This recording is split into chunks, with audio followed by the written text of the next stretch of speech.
Prepare a 9x9 cake pan by lightly greasing the bottom and lining with parchment paper. If you make the parchment go up above two opposite sides, it'll make it easier to lift the cake out of the pan later. Whisk together all your dry ingredients and set aside.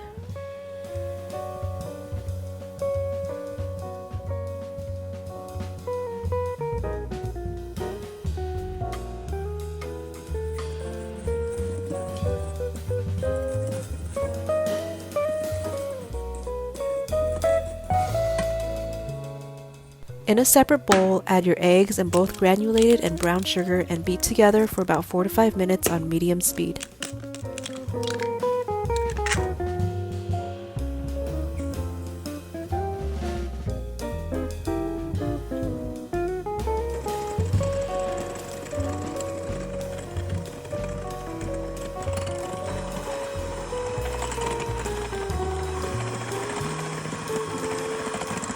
Once it's light and fluffy, turn your mixer to low and slowly drizzle in the oil.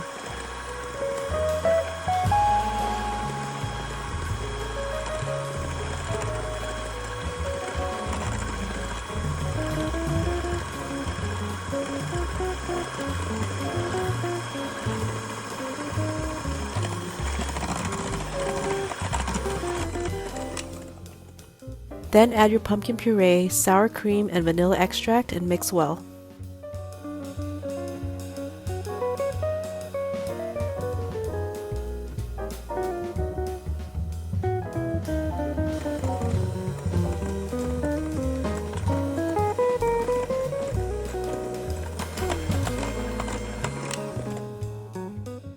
Fold in half of your dry mixture.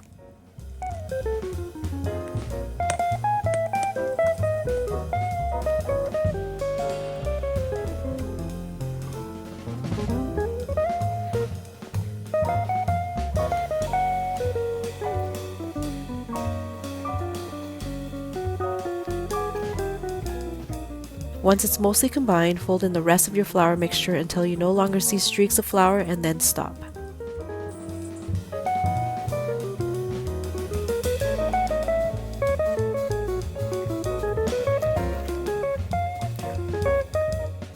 Pour into your prepared pan and bake at 325 for 40 to 45 minutes. You can also bake this in a 9x5 loaf pan.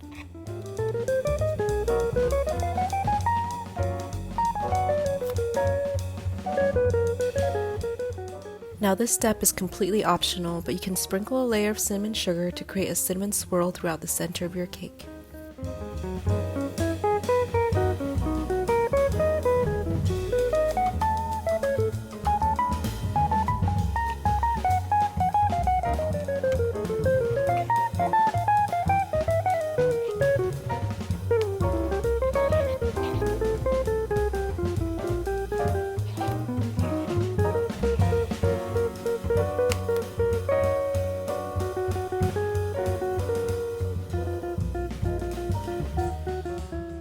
The cake is done when a toothpick comes out clean, and the cake will spring back when you gently press on it. Let the cake cool completely.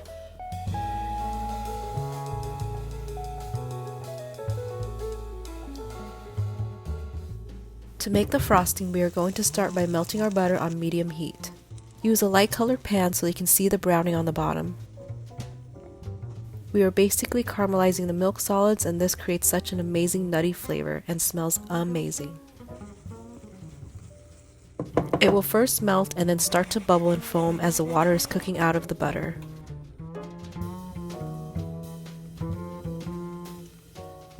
Keep an eye on it and stir or swirl the pan occasionally.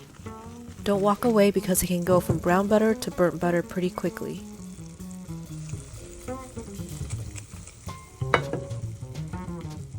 The foam will mostly subside and you'll see the brown bits on the bottom.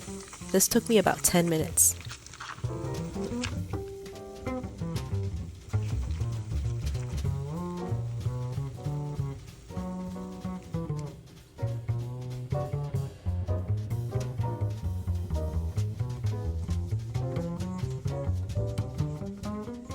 Take it off the heat immediately as soon as it's golden brown and transfer your butter to a heat-proof bowl to cool. Don't leave behind any brown bits, this is where all the flavor is. Cool down your butter to room temperature and let it solidify slightly. You can speed up the process by putting it in the fridge or freezer or using an ice bath, but you don't want it to completely harden. We want to be able to easily mix it together with the softened cream cheese. I put mine in the fridge and checked on it every 10 minutes and also gave it a stir every time I checked. This is the texture we're looking for. It's fine if it's just a little more firm than this. Cream together the butter, softened cream cheese, and vanilla until smooth.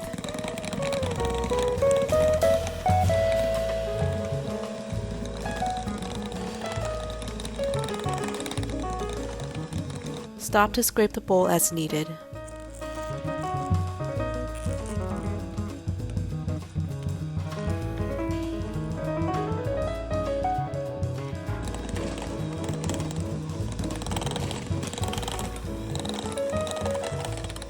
Then slowly add in your sifted powdered sugar a little at a time. You can start with 1 1/4 cups of sugar and taste it to see if you like it sweeter. The max I'll add is 1 1/2 cups, but if you like a sweeter frosting, you can add more. I wouldn't put more than 1 3/4 cups, but I generally don't like my desserts too sweet.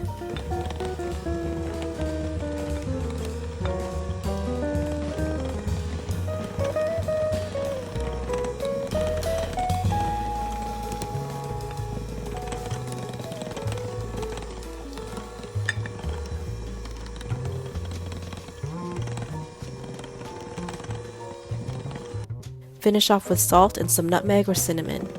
If you choose to use salted butter for this recipe, you will need to taste and adjust the amount of additional salt added at the end.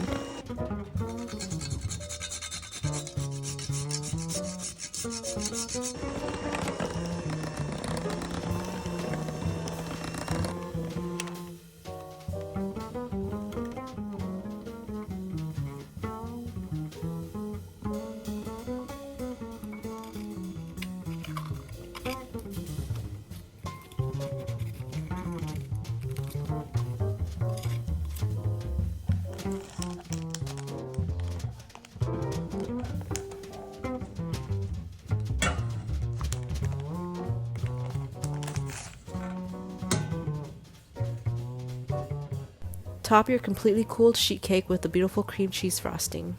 Keep refrigerated if you're not consuming immediately. You can make this cake ahead of time. I honestly think this cake tastes better the next day and will stay moist if you keep it in an airtight container.